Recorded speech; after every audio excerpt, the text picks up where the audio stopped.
Alright, Pratik 005.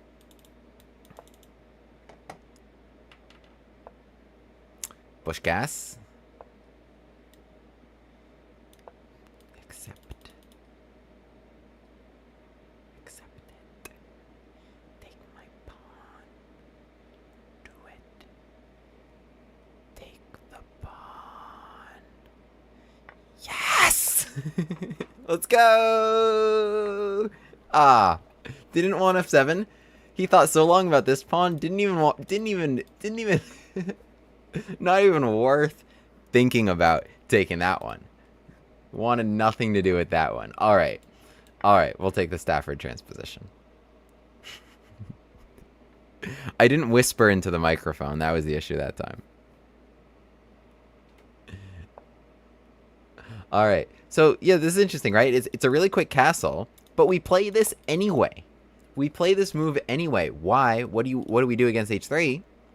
Well, we have a little trick. Take, take, take. King takes f2. Queen to d4 check.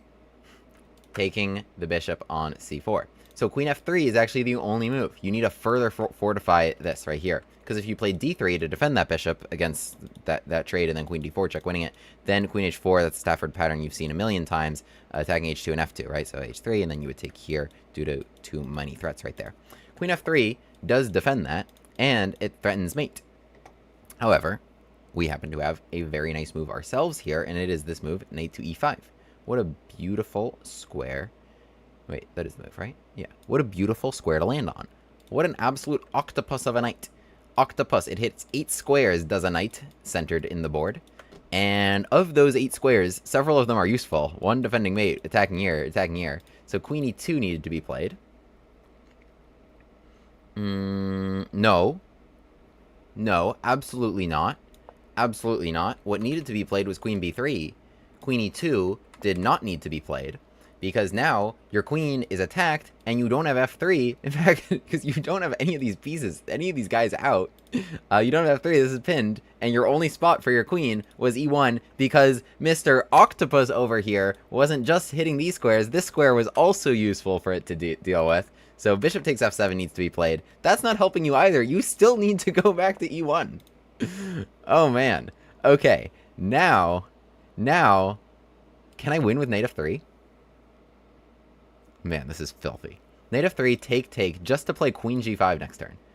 So knight f3, take, take. You play d4, right? To not get mated in 1. But then I play queen to h4. And you will get mated in 1. I think, like, queen g5, queen h4, bishop f3, all these moves are winning, but this is just... Wow. Does it work? I think so. Knight f3. Fork. You have to take me. I take back. I mean, this was so unnecessary. I'm a piece up. And with a much better position. But... why not? Wow. This is a fun line in the BUSCH-GASS, because my opponent took just the one pawn at the beginning. I coaxed them with the microphone. And they made some reasonable defensive choices. But the barrage was just nonstop.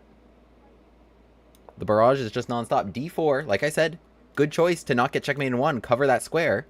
But the rook is jammed in with the queen. None of these pieces... Look at them jamming themselves in d4. They had nothing to do. They had nothing to do to cover this. Look at your pieces. Ah, it's terrible. Oh, man. Yeah. You have bishop f4 here to try and play bishop g3. That's the only thing that's not made in 1. My king is literally here. You can't touch me. Bishop f4 takes, and just coming right back there. Okay, wait. Let's have a look. Fun game. Fun game. I've had this exact... No, wait. That was this game. No, I've had this exact position before. What? I've had this... Guys, this is the second time I played this game. This is literally a different game. This is literally... Like... Guys. I just clicked on a different game. I've clicked... You don't believe me. That's a different opponent than I just played. This game is from 9 months ago. Or I should be over here. This game's from 9 months ago. This is a totally different game that I've played. This exact same thing. Offering this... Okay, this is the exact same thing that I came up with. All right, well, in that game, my opponent played until checkmate. Let's talk about the logic of why this works so well. Dude! How many games do I have here? Okay, just 2. But there are 11 games here. Okay.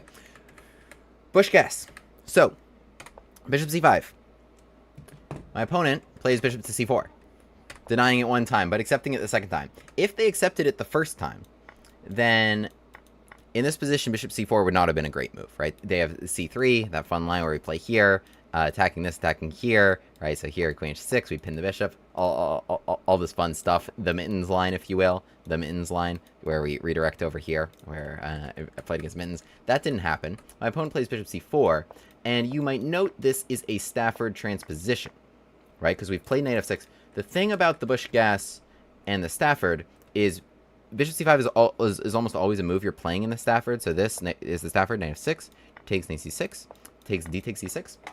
And so in this position, let me just go back to the view we had, actually. I think this was kind of the best view. Okay.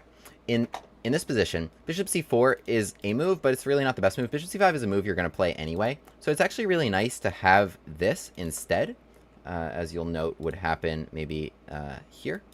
It's nice to have this instead because you have the additional option to play f5 to actually create some more targets here. So you can create this pawn trade, and then after following that up with knight f6, you can castle, you can bring your rooks here, and have some nice other targets here.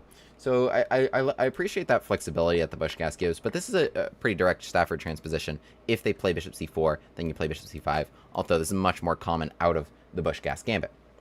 Now, if you're white, you might realize, especially, you know, if you're familiar with Stafford ideas, that you don't want to be fall into yet another one of those pranks where you play d3 to maybe defend this or something. Knight g4, attacks here, castles, queen to h4. Oh no, you don't have a knight on f3 that would defend the h4 square, that would defend h2, that would also have allowed you to play d4 all this time, right? No, d4 is the most important thing. This is the Stafford capture, d takes c6, not only giving the bishop defense over the g4 square for the knight, but also opening the queen up here to control with these queen d4 resources, stopping this move that would give white a very solid pawn advantage.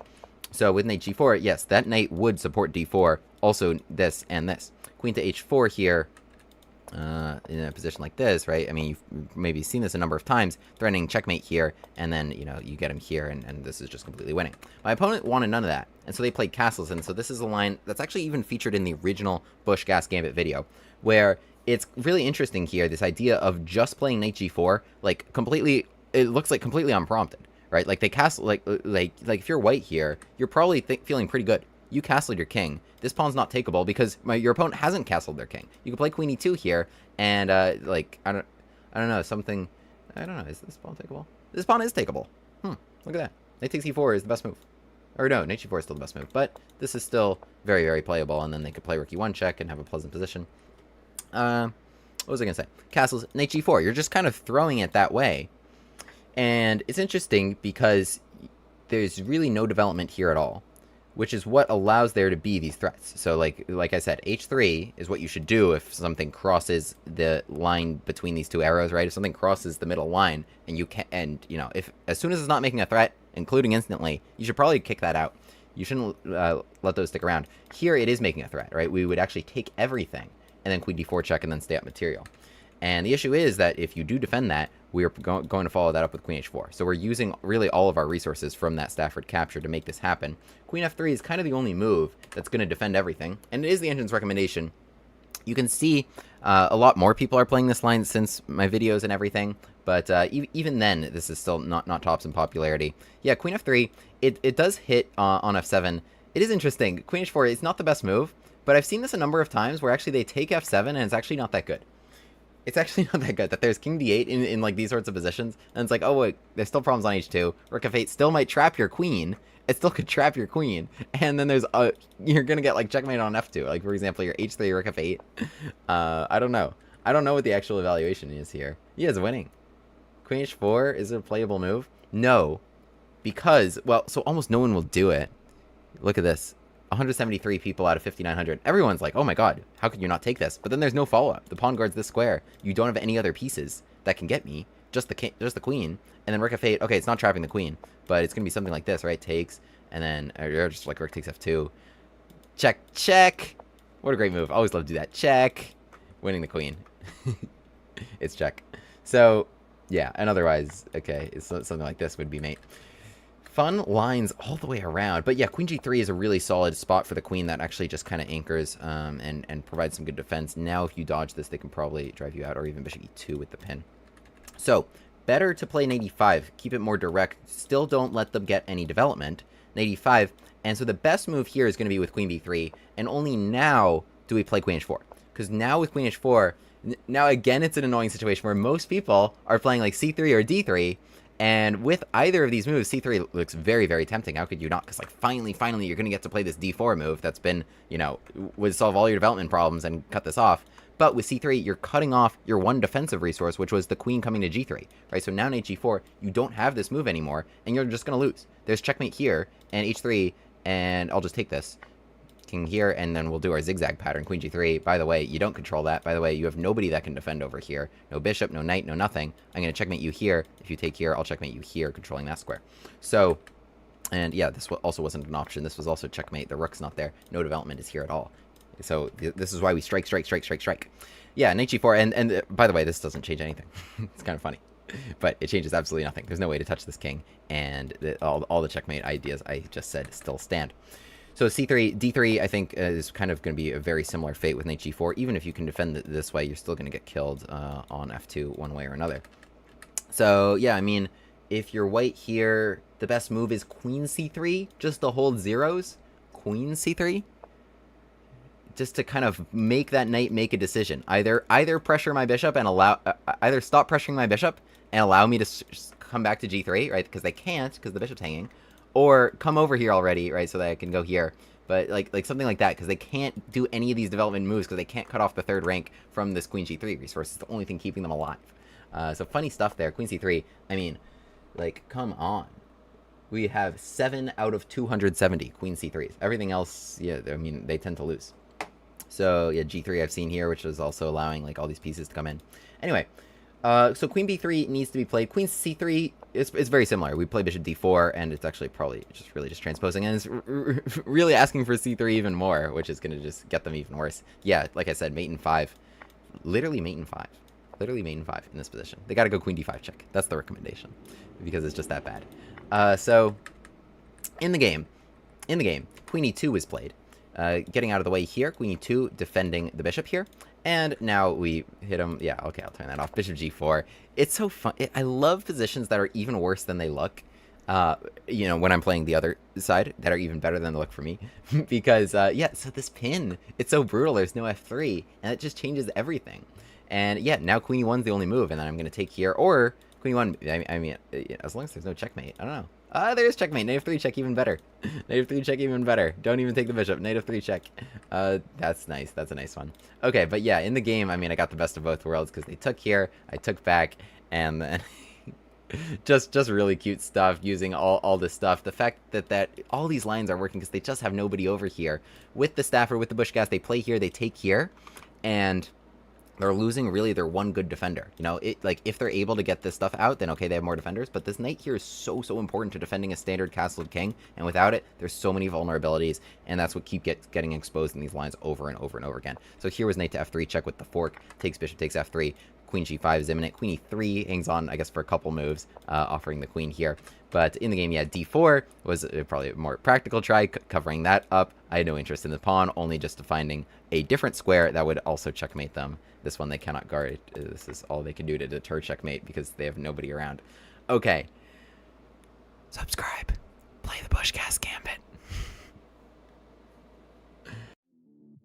William Grave, the Gambit man, takes his seat at the board. E4. E5. Knight F3. Bishop C5. The BUSCH-GASS Gambit on the board. On with the Gambit classes.